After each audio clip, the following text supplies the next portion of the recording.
Okay, welcome back everybody for the second section of our class. And this whole section is called Social Influence, but so is this particular lecture starting us off. So we're going to be looking at some really interesting topics here: conformity, compliance, persuasion, and obedience. But as usual, we're going to start out with a couple of questionnaires.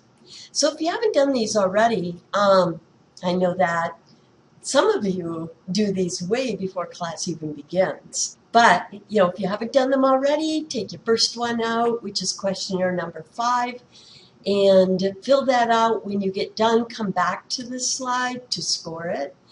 And then do questionnaire number 6 and come back to this slide. And notice on this slide, you're going to be reverse scoring some items. So if you don't know how to do that, there are really easy instructions under the same tab as your questionnaires. Once you look it up, you probably won't have to again. You'll remember. It's pretty easy. All right?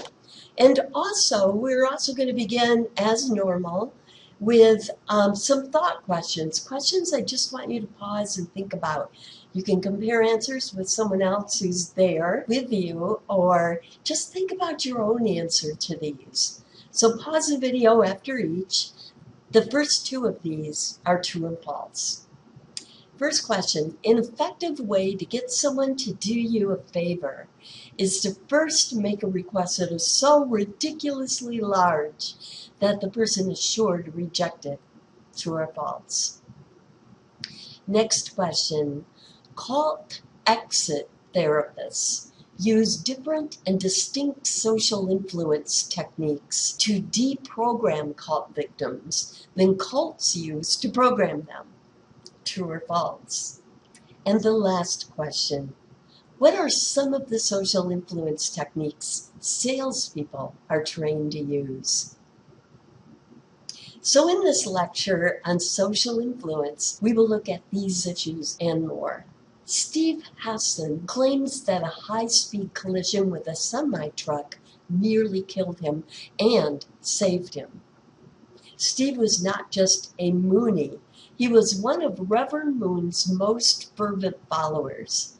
Steve was seduced when he was a regular college student from a middle-class, loving home. He had recently experienced a breakup with his girlfriend. He was really lonely, and he was approached by 3 attractive women on campus. They recruited him, indoctrinated him, and finally he moved in and turned over all of his money. As a requirement, Steve renounced all sexual relations until the day of his wedding, the date and person to be chosen by Reverend Moon. This is a picture, by the way, of one of the Moonies' mass weddings. Steve was encouraged to break off all contact with his family and old life, quit school, work full-time on traveling missions, raising funds for this organization. One night, while on such a mission, he was exhausted from long hours and lack of sleep. He fell asleep at the wheel, crossed the line, and crashed headfirst into a semi. Miraculously, he survived with extensive surgery and hospitalization, and he was finally released to his sister's home. His father immediately hired deprogrammers, which Steve resisted fiercely. However, within days, Steve rejected the Mooney doctrine, and he expressed deep embarrassment for ever falling for it. How did he get brainwashed by a phony doctrine so completely? How was he deprogrammed so effectively? Both questions have the same answer. Both were accomplished through the same principles of social influence.